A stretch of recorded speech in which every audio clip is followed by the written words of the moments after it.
काफी लंबे समय से आप राजनीतिक दंगल में हो, तो मोकड़ा पीछा कमा लिया होगा। जो खजाने की जो तलाश थी, यानी कि जो फार्म हाउस पे जो अचूक खजाना है, श्यामी देखो तुम, ये देखो भाई सोने की मूर्तियां हैं, श्री राम जी की, लक्ष्मण जी की, सीता माता जी की, वीर हनुमान जी की।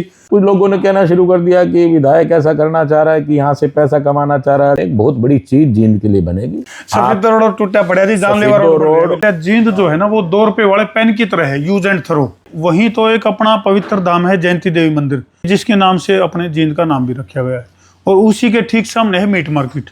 ये सौभाग्य की बात भी है कि जींद को विधायक के साथ साथ स्पीकर भी मिल गए।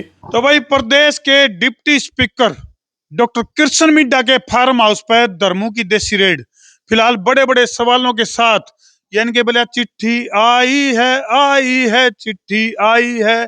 तो भाई मेरा हाथ में घनी सारी चिट्ठी हैं जींद वाले की, और भाई इनके बारे भरकम सवाल हैं। उन्हीं सवालों के जवाब के लिए हम पहुंच गए हाँ डॉक्टर कृष्ण मिड्डा, जो कि हरियाणा के डिप्टी स्पीकर हैं, और भाई उनका फार्म हाउस पर पहुंच गए हाँ, देसी रेड मार दी है।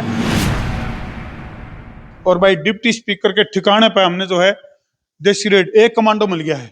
भाई साहब राम राम, मिला मुश्किल वक्त और कमांडो सख्त। तो कहाँ है स्पीकर साहब? स्पीकर साहब ऊपर है। ऊपर है। हाँ जी। तो फिलहाल जो है मेरा हाथ में सवालों का बरोटा है, और फिलहाल ये जो आलीशान फार्म हाउस हम देखने लग रहे हो, ये है भाई डिप्टी स्पीकर कृष्ण मिड्डा जी का, यानी कि डॉक्टर हरिचंद मिड्डा, जो कि स्वर्गीय डॉक्टर हरिचंद मिड्डा जी हैं, उनके सुपुत्र हैं डॉक्टर कृष्ण मिड्डा, और उन्हीं के फार्म हाउस पे हमने रेड मार दी है। और भाई काफी सारे पब्लिक के जो सवाल हैं उनको लेकर हम पहुंच गए हैं। ये देखो भाई, ये जो है मिड्डा साहब का फार्म हाउस है, जहां हमने फिलहाल ताजा रेड मारी है। भाई साहब क्या हाल चाल है? ठीक है। कहाँ है स्पीकर साहब? सर अंदर ऑप्शन अंदर है जी। आ जाओ भाई, कॉमन फास्ट आ जाओ भाई, आ जाओ साइड दे आ जाओ। हाँ जी स्पीकर साहब राम राम जी। जी राम राम। जय श्री राम। जय श्री राम। और जी कैसे हो जी? ठीक ठीक ठीक ठीक। स्वागत है आपका जी, दर्शकों ने भी राम राम आनंद जी। राम राम जी। रेड पड़ गई है जी, और धर्मों की देसी रेड में आपका स्वागत है। धन्यवाद। बड़े बड़े सवालों के बरोटियां के गिले जी।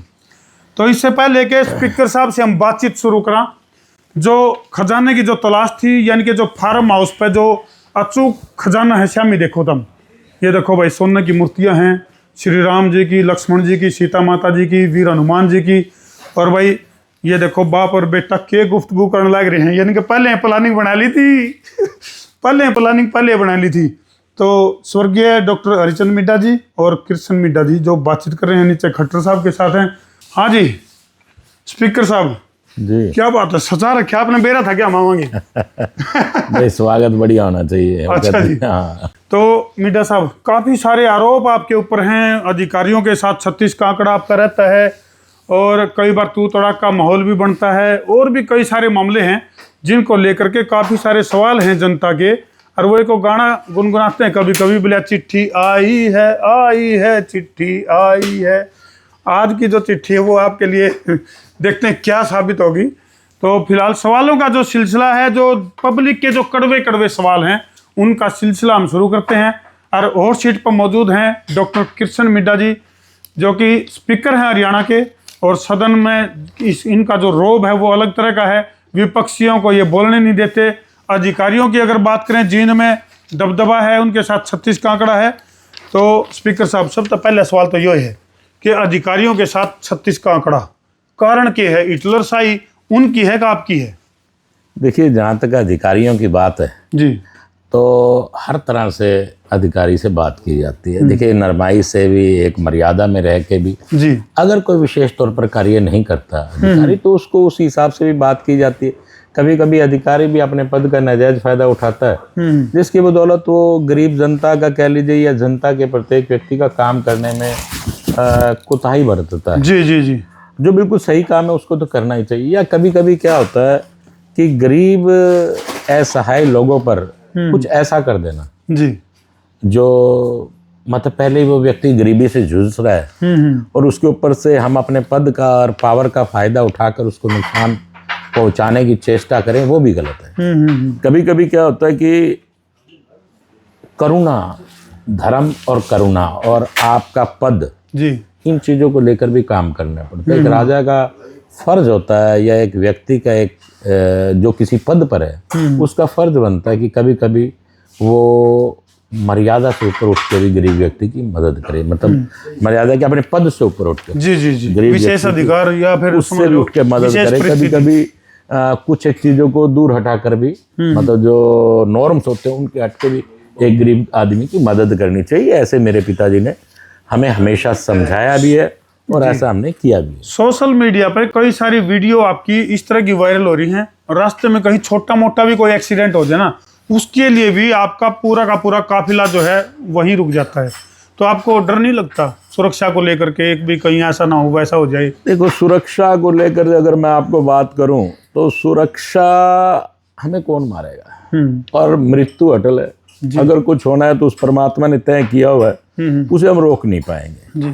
मुझे को आज भी याद आता है कि मेरे पिताजी को भी 1 या 2 बार धमकी मिली, तो उन्होंने इस चीज़ का कभी वो नहीं किया, तो वो स्वयं उस स्थान पर पहुंच गए थे, अपनी गन लेके स्वयं उस स्थान पर पहुंचे। बोले मैं फौजी हूँ और मृत्यु अटल है, तो इससे डरना किस बात? फिर उसके बाद जियो। और जहाँ तक सवाल है कि मदद करना, देखिए मैं एक डॉक्टर भी हूँ जी, और फिर मेरे पिताजी ने भी समझा, और एक इंसानियत भी कोई चीज होती है कि अगर कोई व्यक्ति किसी परिस्थिति में, ऐसी स्थिति में है, तो उसकी मदद करनी चाहिए। हम नहीं करेंगे तो कौन करेगा? इसमें कोई दो राय नहीं है कि जो आपके पूज्य पिताजी हैं स्वर्गीय हरिचंद मिड्डा जी, उनके जिक्र थे कि भाई कोई बिना पैसे भी अगर क्लिनिक पे आ जा करता तो वो इलाज के बगैर नहीं जा करता। या खास बात हमने भी सुन रखी है, क्योंकि मेरा बचपन आपके इस फार्म हाउस के आसपास ही गुजरा है। फार्म हाउस से याद आया जी, कितने फार्म हाउस बना रखे, क्योंकि काफी लंबे समय से आप राजनीतिक दंगल में हो, तो मोकड़ा पीछा कमा लिया होगा। ऐसा है, एक्चुअल में ये तो मेरे पिताजी का बनाया हुआ बाप कमाल है।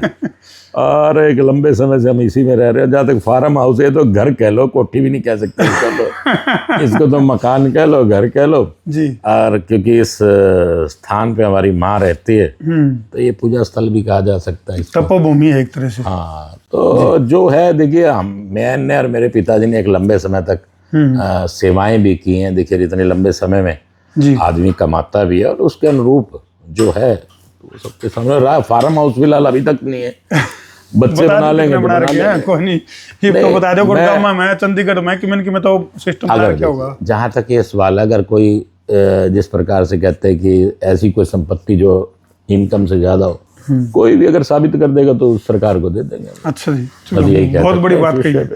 तो जैसे कैमरामैन की मोबाइल पर फोकस कर दे, सामने जो तस्वीरें देखो क्या कुछ बयां कर रही है।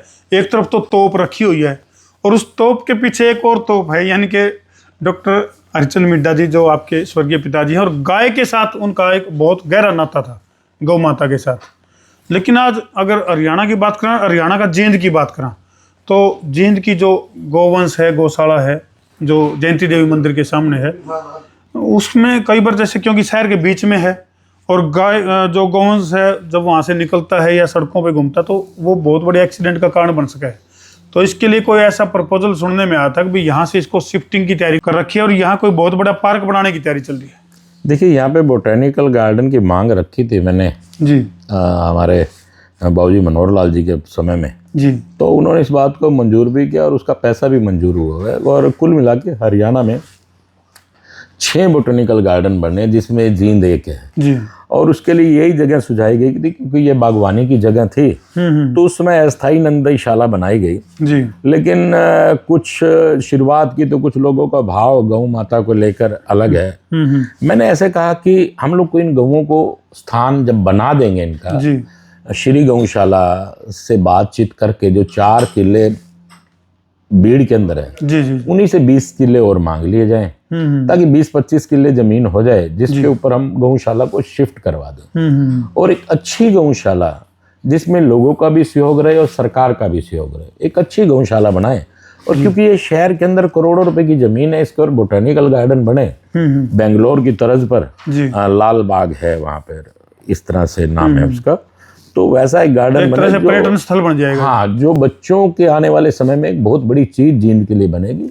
और विशेष तौर पर इस एरिया के अंदर कोई पार्क भी नहीं है जी। और मैंने जब नॉर्म्स में लिखवाया तो उसमें मैंने ये भी लिखवाया कि कम से कम इसको 2 घंटे सुबह और 2 घंटे शाम को खोला जाए आम व्यक्ति की सैर के लिए। इसके लिए भी मैंने लेकिन निवेदन स्पीकर साहब इसमें एक बहुत बड़ी समस्या भी है कि वहीं तो एक अपना पवित्र धाम है जयंती देवी मंदिर, जिसके नाम से अपने जींद का नाम भी रखा गया है, और उसी के ठीक सामने है मीट मार्केट। तो ये मतलब दोहरी पॉलिसी किस तरह से है, उसका सोल्यूशन कुछ? मैंने इसके ऊपर एक सिस्टम को तैयार किया था, फिर बीच में कुछ लोगों ने अजीब अजीब बातें करनी शुरू कर दी।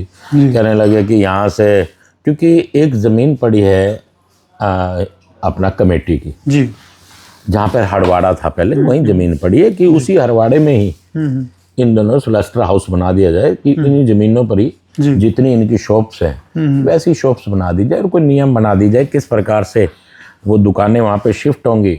फिर कुछ लोगों ने कहना शुरू कर दिया कि विधायक ऐसा करना चाह रहा है कि यहाँ से पैसा कमाना चाह रहा है, जो आसपास में वो कुछ एक दो वो बना रहे फ्लैट्स वगैरह सिस्टम, उनसे पैसा ले, मतलब जो लोग हैं, हम तो ने कहा डॉक्टर साहब जमाए बंद हो जाए, सोचने वाले व्यक्ति, हम तो ने कहा जमाए बंद हो जाए, इस तरह की चीजें तो और ज्यादा बढ़िया है। जो सोचने वाले व्यक्ति, उनकी सोच दोनों तरफ से चलती है। बिल्कुल जी।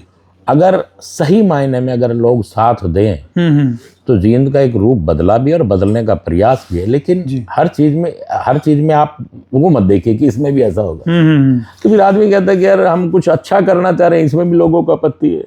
ऐसा नहीं होता। जिंदगी की जीने के लिए जितना उस परमात्मा ने दी इतना बहुत है। अगर बच्चे लायक होंगे तो अपना कमा लेंगे दोनों बच्चे। एक बात और स्पीकर साहब, हम तो कहा इस तरह का कबाड़ा जमाए बंद हो जाए तो और बढ़िया है। देखिए होना तो चाहिए, सनातन में तो प्योर शाकाहार का ये चीज होनी चाहिए, क्योंकि यहाँ पे बच्चियों का स्कूल भी है। पहले भी 2-3 बार इस विषय के ऊपर चर्चा हुई है जी कि यहाँ से गौशाला को बीड़ में अच्छे ढंग से शिफ्ट करे और यहाँ से मीट मार्केट हटे, और कम से कम यहाँ से बच्चियाँ स्कूल आती जाती हैं, उनको भी दिक्कत है। फिर सुबह मॉर्निंग वॉक के लिए भी लोग नदी के किनारे जाते हैं, वो भी गलत है। और ये मीट मार्केट जितनी है शॉप से बाहर जानी चाहिए, पर फिर दोबारा से इसका प्रयास करेंगे। जी स्पीकर साहब, जींद के बारे में एक थ्योरी है, बोले जींद जो है ना वो 2 रुपए वाले पेन की तरह है, यूज एंड थ्रो। बहुत सारे पॉलिटिकल लोगों ने यहाँ से अपनी सत्ता की शुरुआत करी और उसके बाद इसको 2 रुपए वाले पेन की तरह यूज करके फेंक दिया। अब अगर मैं बात करूं विकास को लेकर के, कुछ नए आयाम स्थापित करने की अगर बात करें, क्योंकि ये सौभाग्य की बात भी है कि जींद को विधायक के साथ साथ स्पीकर भी मिल गए, तो रिंग रोड को लेकर के कुछ प्लान चल रहा था आप लोगों का, अभी जींद के चारों तरफ कोई रिंग रोड बनाने की प्लानिंग? पहले तो यूज एंड थ्रो वाली जो आपने बात की है जी, मेरे को नहीं लगता कि हमारे आने के बाद कोई यूज एंड थ्रो वाली कोई बात हुई है। आप देख सकते हैं कि मेरे पिताजी ने विपक्ष में रहते हुए भी, मैं आज भी मानता हूँ कि उन्हें अपनी मीठी वाणी से विपक्ष में रहते हुए भी, हुड्डा जी के कार्यकाल में और बाबूजी मनोहर लाल जी के कार्यकाल में भी बहुत सा पैसा लाकर यहाँ जींद में काम किया। और मेडिकल कॉलेज तो बाबूजी मनोहर लाल जी ने ही बड़े डॉक्टर साहब को देने का काम किया था, वो भी आपके सामने, क्योंकि बड़े डॉक्टर साहब ने उस समय यही की मांग रखी थी कि मैं एक डॉक्टर होने के नाते भी और सबसे बुजुर्ग होने के नाते ही आपसे मेडिकल कॉलेज मांगता हूँ जी। तो उस समय बाबूजी मनोहर लाल जी ने मेडिकल कॉलेज देने का काम किया।